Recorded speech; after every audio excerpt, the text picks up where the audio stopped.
sauf blessure, hein. La gagnante, on la connaît déjà, c'est Genzebe Dibaba. Elle a une marge colossale sur tous les adversaires dans cette course. La question vraiment est de savoir si elle va battre le record du monde. On a vu Nelly Chepsogei furtivement. Elle pourrait suivre Genzebe Dibaba sur une partie de la course, en tous les cas par rapport à ses chronos. C'est l'une des seules qui est capable de suivre l'Éthiopienne avec un 4,02 sur 1500 mètres.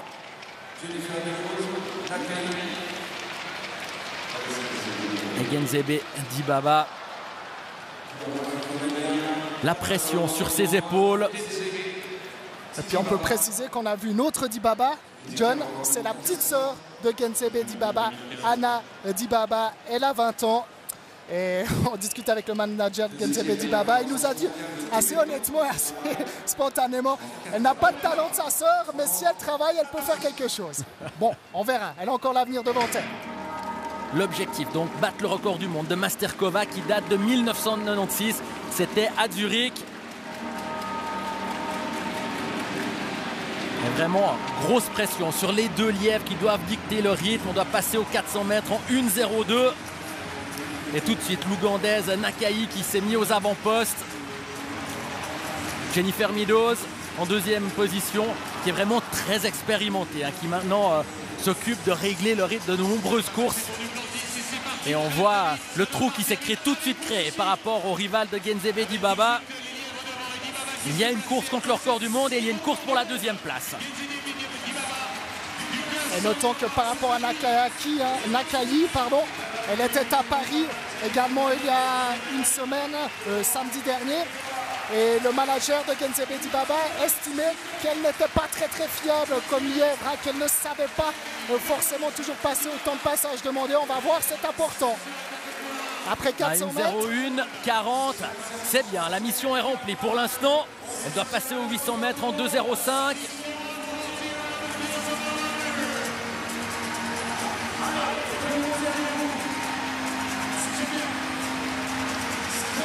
Regardez la foulée de Genzebe Dibaba qui a l'air tellement facile par rapport à Meadows et Nakai.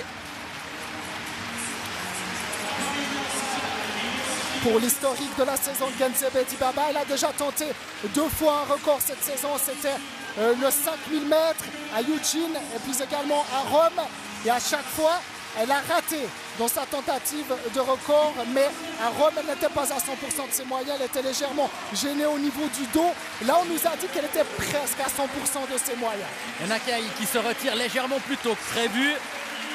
À Zurich en 96, Masterkova était passée aux 800 mètres en 2,06,66.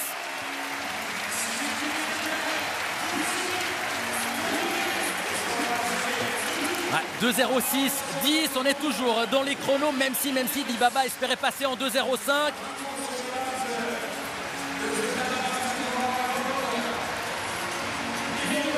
Dibaba qui est vraiment dans l'ombre de Meadows, qui s'arrache pour Dibaba et qui sort, Dibaba qui décide d'accélérer. On n'est pas encore passé aux 1000 mètres. Elle est seule face au chrono, l'Éthiopienne désormais. Il y a eu 3 records du monde à Atletissima, peut-être un 4e. Elle a couru 4,14,30 à Rovereto l'année passée. Elle est désormais face à 4,12,56.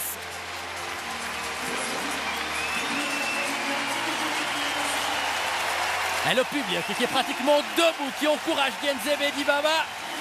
Le public de la Pontaise qui sait qu'on est peut-être en train d'écrire une page de l'histoire de l'athlétisme. Masterkova était passée en 3,12 en 1996. On est en 3,10,54. On est totalement dans les temps du record du monde. Il ne faut pas craquer maintenant pour l'Éthiopienne.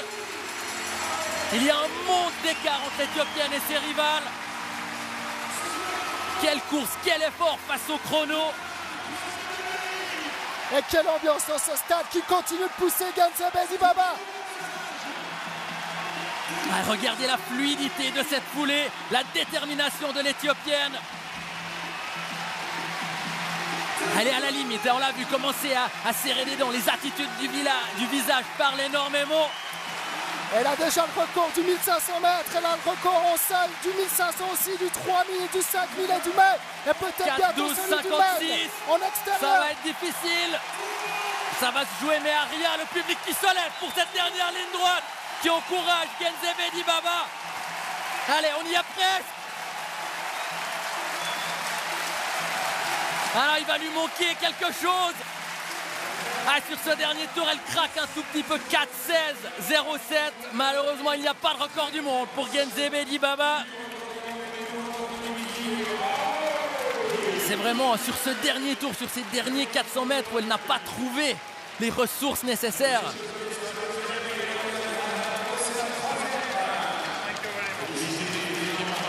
Elle est remerciée, vous avez entendu, par Jackie Delapierre pour sa tentative. On y a cru jusqu'au bout. Ah, son passage aux 1200 mètres était supersonique.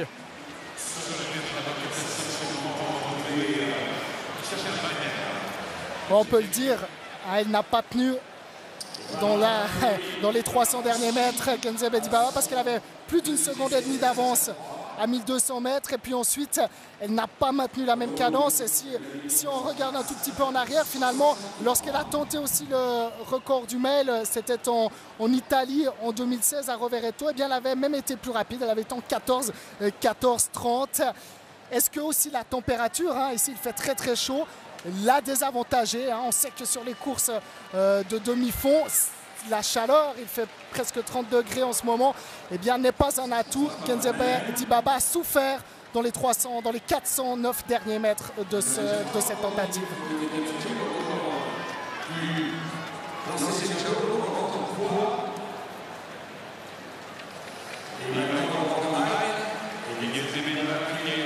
Tout de suite, le regard rivé sur le chronomètre et ce visage, on voit la déception. C'était vraiment un objectif pour l'Éthiopienne.